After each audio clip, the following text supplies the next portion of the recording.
Hello, I am Ron Baker, and I am here to give you another important clue for how you can set your life up well. So today I ask, do a quick inventory.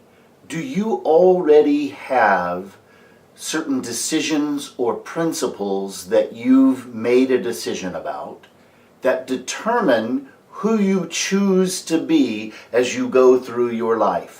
What kinds of choices you are prepared to make that set you up well? Have you already made some of those decisions? These are called principles and values. Most people, it seems to me, go through life kind of knowing some of the things that they want or want to create, or even some of the experiences that they want to have. But they haven't made so many decisions about self. How do I set myself up well? Who do I choose to be? What is going to guide me when I get to decision-making points in my life? And we all get to those points every single day. How do I handle this person? How do I handle this situation? How do I handle this surprising new opportunity that shows up that I wasn't expecting? Are you prepared to make those clear choices? That's what we're going to talk about today. And I'm going to share the one guiding principle that I use for my life that sets me up really well. And I encourage you to consider embracing something similar in your life. So, when we go to make choices, quite often there's more than one voice that happens on the inside. What causes that? Why do we have more than one voice that operates? That is because we have 3 levels of consciousness that operate inside ourselves, and we are generally, as adults, in touch with at least 2 of those levels. So what do I mean, and how does that get set up? In the first 8 years of our lives, we go through accumulating core imprints, core impressions about life, physically, emotionally, and mentally. In those 8 years, whatever we're experiencing, whatever life experiences are teaching us, become imprinted or impressions in our nervous system of what is possible, who we are, what we deserve, and how we have to operate in life. Now, because we live on a planet that has not known how to nurture and guide and educate you about yourself, so let me just ask this simple question. Has anybody ever said what I just said to you? Have you ever understood that you have an initial center ring of consciousness that is filled with all of the memories and imprints of the first 8 years of your life? Well, if you had gotten nurtured and received all that guidance and support, you would have what I call child consciousness. But which is innocent and full of wonder and full of creativity and curiosity, that's child consciousness. When, on the other hand, your life may be like mine and pretty much every client I've ever taught, you didn't get clear nurturing and guiding support, education about yourself, then instead of lots of nurturing imprints, first impressions about life, what we end up with is a lot of fear, shame, and judgment about who we are, what we have permission to do, what the limits are, what is possible for us, or even what we deserve. So when we go to make our adult decisions, we're not just operating from the adult consciousness. Now, where does the adult consciousness live? If in the first 8 years we form what is like the center ring of our consciousness, then we're meant to grow and expand into the next level, which is empowered adult consciousness. If we had gotten everything we needed in the beginning, we would naturally have grown and expanded in our consciousness, in what we trust, in the level of fulfillment we're ready for. But all too often, because we didn't get those 9 nurturing experiences in the first 8 years, we don't expand in our consciousness into greater levels of trust and fulfillment and pleasure. Yes, we grow into adult bodies, but that does not mean we are ruled by empowered adult consciousness. So quite often when we go to approach a situation in our lives, the 2 voices come up. The adult that says, yes, of course I'd love that. Yes, of course I'd open to that. But the center ring of consciousness, the survival consciousness, which is what child consciousness becomes when it's filled with fear, shame, and judgment. The survival consciousness of that first ring goes into contraction and fear often. It goes into a lack of trust. It goes into a resistance and a fight and a defense. I don't trust that anyone really has my best interest in mind. I don't trust that I can count on. I don't trust that life supports me. I don't trust that I'm safe. I imagine some of those sound familiar. So when you go to make choices in your adult life, the inner ring of survival consciousness often will compete with your adult willingness to move into the new, to move into the unknown, to move into the opportunities. So, how do you set yourself up well? Well, if you know what I've just shared about self, and that there's an inner ring of survival consciousness, and then a next ring of adult potential that we can build, then the next steps equal setting yourself up well as an adult. What choices are going to leave you really happy about who you are, about who you are choosing to be? That is my one guiding principle.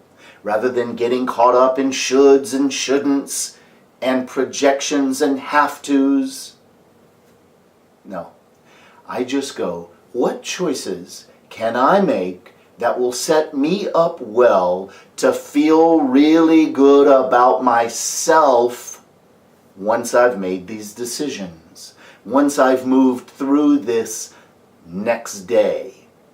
What is going to leave me feeling really great about myself at the end of the day? It's important for us to get clear about our guiding principles prior to showing up to the situations of our lives, because then we so often get caught up in what's the right choice. I want to avoid making the wrong choice. What should I do? What do I really want to do versus what I, in my adult self, believe I need to do? You see, if we make some of these decisions prior to the setups of the moments, the setups of certain situations, the setups of certain surprises, if I've already made a decision, then I know how to go, okay, let me look at what is being presented. Do I want to go and spend the day just going to movies and having some leisure time and fun? Well, some days I'm able to do that. And other days when I evaluate, well, sure, I'd love to do that, but I know that I have that deadline in 2 days. And I'm going to feel a whole lot better if I get a bunch of that stuff done and out of the way so that I am prepared. I set myself up well. I'm going to feel great about myself if I take care of my priorities. Well, that's assuming that you know what your priorities are. One of the sessions I'm going to do in the next month talks about setting priorities and how to set yourself up well with that particular arena. We're not going to go into that today. But if I honor what is going to set me up well to feel good about me at the end of the day, then I can take the morality and the should and the shaming out of it. I'm not doing it because I'd be a good person or a nice person. No, I do it because I'm going to feel really good about myself. Why do I need to feel really good about myself? That is one of the most impacting elements of your entire life. How you feel about yourself. Quite often in that first ring of consciousness, we learn to personalize all the limitations that were going on around us. We personalize that we were not getting the support and the nurturing and the time invested in us because somehow we don't deserve it. No, it's simply because the vast majority of the time, mom and dad did not know how to value themselves, therefore to value anyone else, including you and me.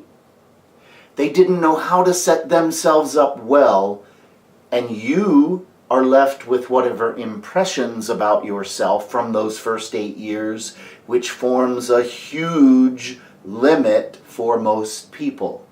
It has nothing to do with the truth. It has nothing to do with your inherent sacred value. And yet, if that's the impression that we received in those first 8 years, the programming of that limitation, the limiting impression we have about ourselves is in there. So practicing making choices that purposefully make you feel good about yourself begins to put new impressions and new experiences in your body that counteract some of the early myths of unworthiness that most people carry. Now let's just say you don't ever go in to counteract those. Then most of the time our lives end up being ruled and impacted by the limits of what we think we deserve. How much do you let yourself receive in your life? How comfortable do you feel receiving? How comfortable do you feel having pleasure and joy in your life? Many people learned in that first ring that it's not safe, that they don't deserve, that there's a price to pay. Well, you may have come from a family system that embraced those limits, but that doesn't mean you need to embrace the same limits as an adult. But you can't just magically transcend it. You must build a deeper sense of self by showing up and treating yourself well, and according to today's subject, making the choices that leave you feeling the best about you. That is so all-encompassing in the impact that it has in my life and in the lives of others whom I have shared the idea, who've decided to embrace it. How does it impact? If I feel great about me, I am more likely to set myself up for more pleasure, for more abundance, for more receiving. I'm going to feel better about opening up to let myself be known and shared to create greater intimacy in all of my closest relationships. If I feel great about me, I'm going to be willing to give myself opportunities that I might otherwise talk myself out of. I'm also going to set up others in my life really well. What do I mean? If I value me, if I'm making choices that make me feel great about myself, and I value myself, then I know what it is to experience value. I'm telling you right now, I did not grow up that way. I did not grow up trusting my value much at all.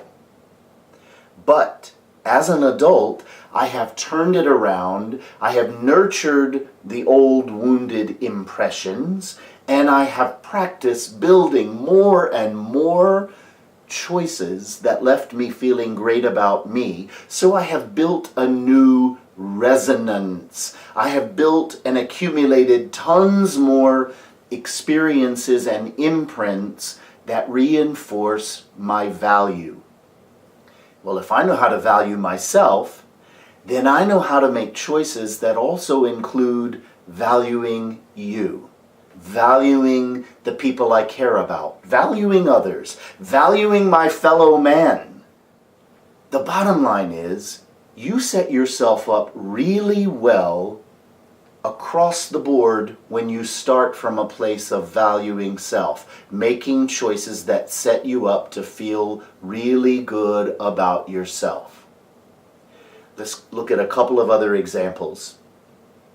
When other people happen to be triggered in their first ring of consciousness, their fear, shame, and judgment is triggered by something, and they act out, and they happen to act out in your direction, it is so easy for it to trigger your own child, actually let's call it survival consciousness, and you engage, and then you go, no, I'm going to win. No, I'm going to be right.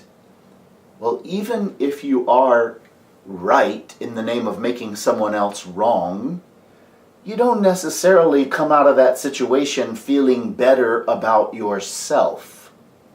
Instead, if you seek to understand and have compassion, that you know exactly what it is to act out and get triggered. I certainly have thousands of examples from my lifetime. So if I can understand, I needed compassion in those moments when I was triggered and acting out. This person didn't wake up this morning going, how can I make Ron Baker feel horrible today? That is not typically the case. But if I personalize and I get engaged from my own wounded child consciousness, then I'm not going to set myself up well. If, like I began already, I end up seeking to understand Sally, Fred, and George, and I say, wow, it's clear you're going through a lot at the moment. I would love to hold a space. It would help if you wouldn't attack. So just fill me in on what you're going through. That's a very evolved set of questions, believe it or not. I happen to practice those more and more and more, but it took some practice to build up to that. You might want to just start with compassion. Wow, I may need to set a boundary. I'd be happy to listen if you aren't attacking, but I have compassion. I know what it is to have a bad day. You are certainly within your rights to have a bad day. All of a sudden, you're creating a setup where you can feel great about you no matter what happens in the situation, no matter how comfortable the other person decides to be in that moment. What you do is you at least plant a seed in their awareness that says, maybe support is possible. Maybe I didn't need to be so harsh. Maybe I want to have more conversation, more sharing about what I'm going through, rather than just assuming that no one would be there for me. No matter what the other person does, we always have a choice about how to set ourselves up well. So I take everything I've shared today and I bring it back to the one guiding principle that will set you up really well for you and everyone else in your life. What choices can I make that allow me to feel the best about myself? That is a big part of the closing that I say in every one of these broadcasts. choose well, live fully, and by all means be good to you. Those come from very real places. They come from this guiding principle. So your call to action this week is to merely evaluate. First, have I already made some decisions for myself that set me up well? Do I already have some guiding principles with how I make choices? And do those choices come out of a place that's going to leave me feeling really great about me? That is the most anyone can do, it seems to me. So have fun this week evaluating that, and I look forward to seeing you again soon. Before I close, I encourage you to make comments below, to like the video if it touched you in some way. All of these little gestures that you can do help other people become aware that something might be worth their time. It gets more of an audience to the opportunity of these videos and the clues for setting yourself up well. So I thank you for any help that you can be, and I look forward to sharing again soon. Have a great week. I hope that you enjoyed today's episode. Before we close, I wanted to encourage a couple of things. Number one is to go to ronbaker.net. There you will find lots of clues for how you can deepen this conversation. You can also find a way to get the booklet, An Essential Guide to the 9 Nurturing Needs. This is going to be a core focus of how we're going to enhance the quality of your life from the inside out in all the episodes. So I encourage you to go there to get an overview of those 9 nurturing experiences that we all seek more than any other thing in our lives. I also want you to get involved in the conversation here. I really would like to talk about the things that are important to you, the things that you're concerned about or excited about. We live in a wacky world that is changing constantly. We need to learn to connect to ourselves, to count on ourselves, and to count on one another. So please either get involved at ronbaker.net or in the Facebook page, which is Empowered at Last with Ron Baker. I look forward to hearing from you. I look forward to deepening this conversation about life. And I close as always, choose well, live fully, and by all means, be good to you. Have a great week.